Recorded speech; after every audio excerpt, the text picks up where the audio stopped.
Okay, as promised, um, this is my Sesame Street. As you see here, this is Ohio, Indiana, and Illinois. This is my semi-truck. This is my base. That's my start point. These two sticks here X marks the spot. You can kind of calculate that that is Chemtrails.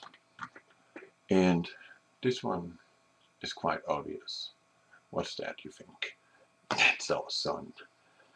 The red line here is the sun's course over the sky. It's funny how it's blinking. Why is it doing that? That is a little weird.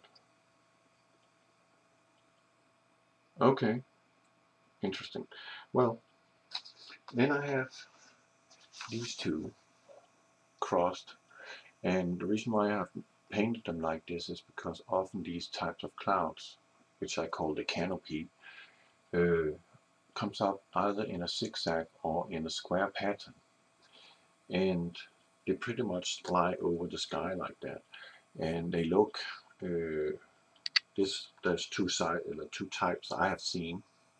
That is one that is stretching the entire horizon towards the west, and I can't see how big it is, how much room it takes up on the horizon in reality, because it's too big for me to watch that far away.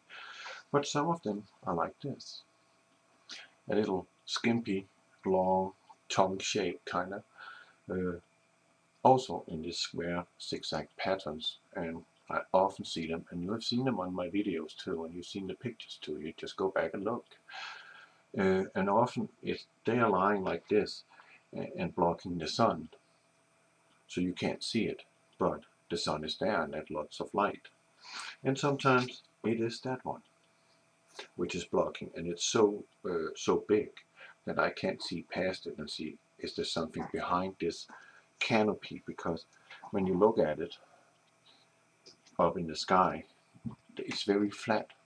It's like a piece of bread. It's just a slice, kind of. Looks like a pizza. If you get my point, just a slice. They're not raising up in height, up above like cumulus clouds do. They're just the exact same height all the way over, and they're covering the sun often, or they're just lying in an area. So that light, which is coming over towards the west, is not receiving because the sun is up here. So that one is creating a shadow, as you see. You can see the shadows being created, right? So if that one is following, then the sun is above and you cannot see the sun, but you can see where it is. And sometimes it's just like that. Just a tongue sticking in over it, and not really taking up a big part of the sky, and the rest of the sky is, well, if you look not at the horizon, you will see that the sky is bluish.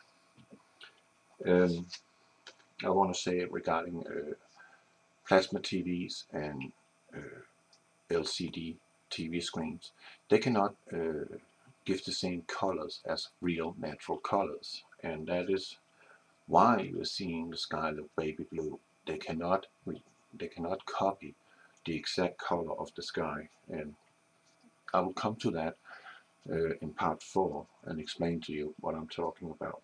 But that's just to put it out there for you to ponder about. And these two props here I call the veil. There's a thin one, which is often associated with the sunrise. When I was driving, for the first year I was driving for my company, I had my route from Indianapolis to Columbus, Ohio on I-70. So when I get over here, it's around, if I have a good start, I'm over there around 5 o'clock.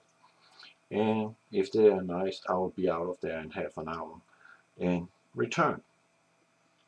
What I see in the horizon then, when I'm driving out towards Indiana, when I'm coming a little part up there, I kind of see that there is this pinkish orange line, and that is what I'm illustrating here on the edge. And behind that edge of this pinkish line, it's darkness. And I can see the light is beginning to get clearer and clearer. And I even showed you in one of my videos how I was underneath it. And while I was driving towards Indianapolis, it just moved away from me and disappeared and lied out in the horizon again. And I could still see it. And when the sun came over and got high enough to really give off not reddish light, but an orange light, but what we is when it's up high, at least 30 degrees above the horizon, this line disappears, and it is being exchanged with a darker horizon all around. Wherever you look around, north, west, and south, and even east, you can see there's this kind of like a wall. You're looking at some. Yeah, it looks like the sky is kind of dirty, if you want my opinion. It's bluish, grayish, darkness. It's just plain ugly to look at. But in the morning, what I often saw when I was here and left, that was they were already in there and marking the spot, saying good morning, right? And this veil is kind of hiding the sun. And in the end, the sun finally, you know, hiding the sun. That would be like that above it, right? And when the sun comes longer in, we also see in the rise of the sun this pinkish orange line through the horizon. Even in the east, we see that. I see that, and my videos have also shown that. And then the sun passes, and this one again, like the other side over here, is retracting and leaving behind this, as I talked about, all around in the horizon. You see this darker line, which is lying, well, I would say maybe 10 degrees above the horizon. You can see that's the difference between the darker area and the light area in the blue. But during the day, what I see, depending on the wind direction, if the wind is coming from the north, which is doing a little too often now, I think, that is not normal, we see that the chemtrails is mainly positioned in front of the sun because the chemtrails are drifting with the wind. Right? You understand me? And that's what they're doing, and they keep crisscrossing to make sure that they are doing something in front of the sun. Whether it's to hide Nibiru, whatever you want to call it, I don't know. And when they're kind of done doing that, then this thing is coming in and blocking our sun. If you get my point, you can't see it from the ground, but you can see it's behind this thing. And sometimes it's like that. But now I'm driving, after a year driving this way, and I have paid a lot of attention to what I've been seeing. Put the sun over there again. Now I go to St. Louis, East St. Louis in Illinois, and now everything changes. Everything. Now I want to show you something, because when I was driving this way, I started 1 a.m. to 1 p.m. And now I have a day shift, and finally I get to sleep with my wife again. That's wonderful. And now I drive from 12 p.m. to 12 a.m. on this stretch. So when I'm here, it's just broad daylight. There's really nothing to kind of, talk about, except these are present or this one is present. This one is not present yet, but still out in the horizon, wherever I'm looking, I'm having this dark line even behind me where the sun is. And over here, of course, when I'm coming in, which is rather late because it's a 4-hour drive.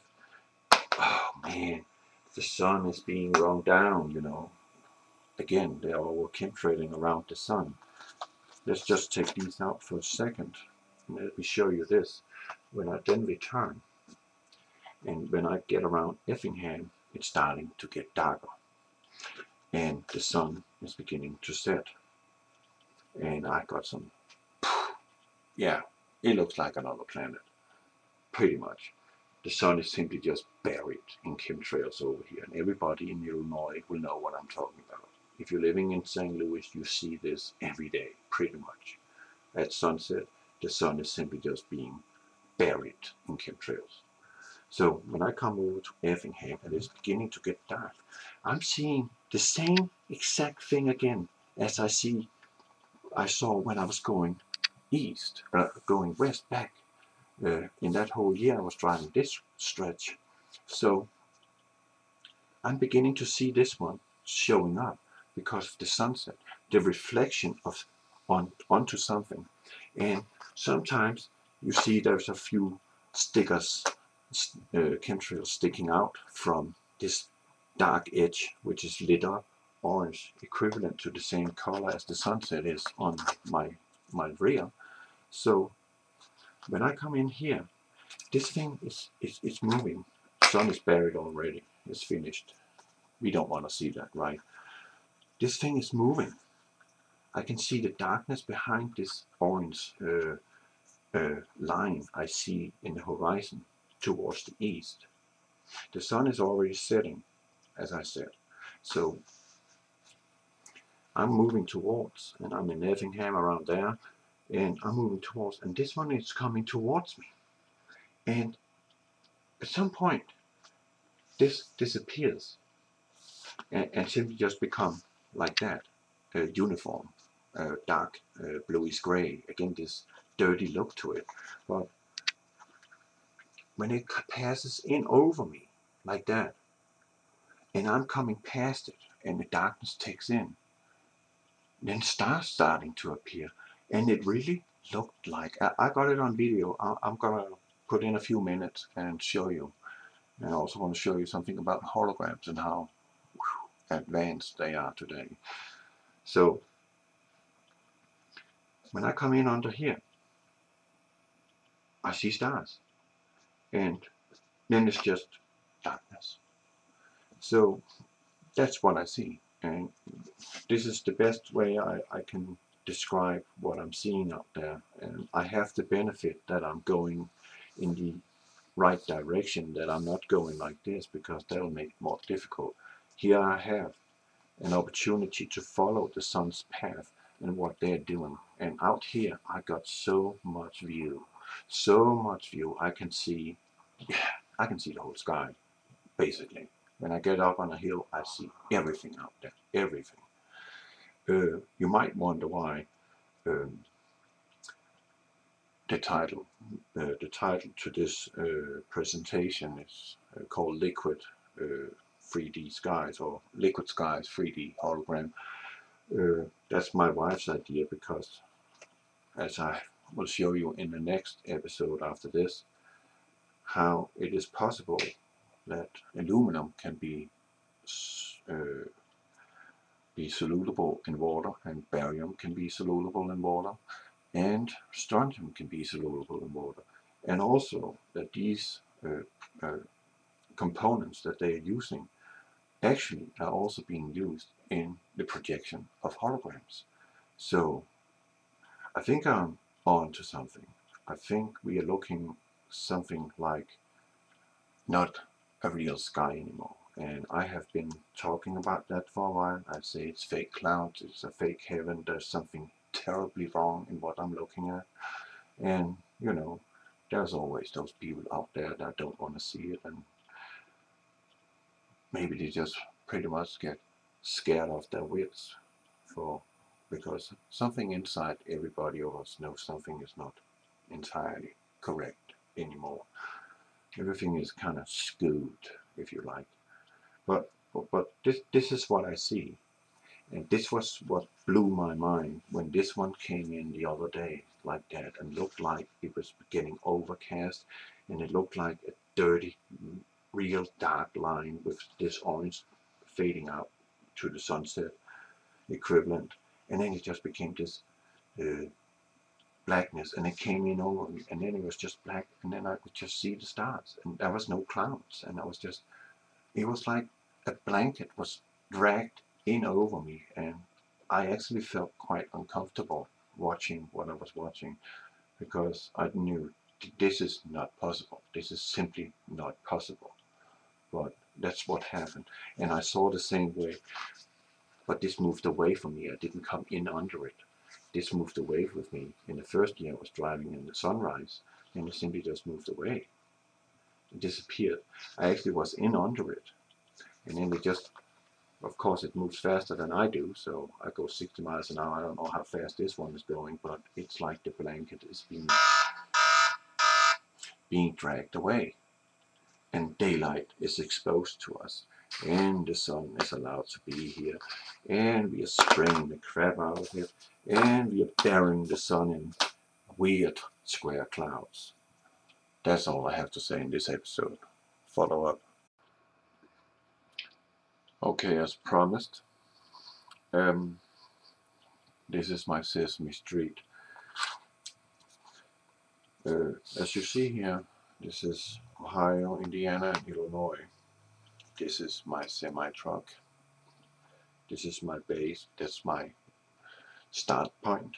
These two sticks here are X marks the spot. You can kind of calculate that that is Chemtrails. And this one is quite obvious. What's that, you think? That's our soak. There's two types I have seen.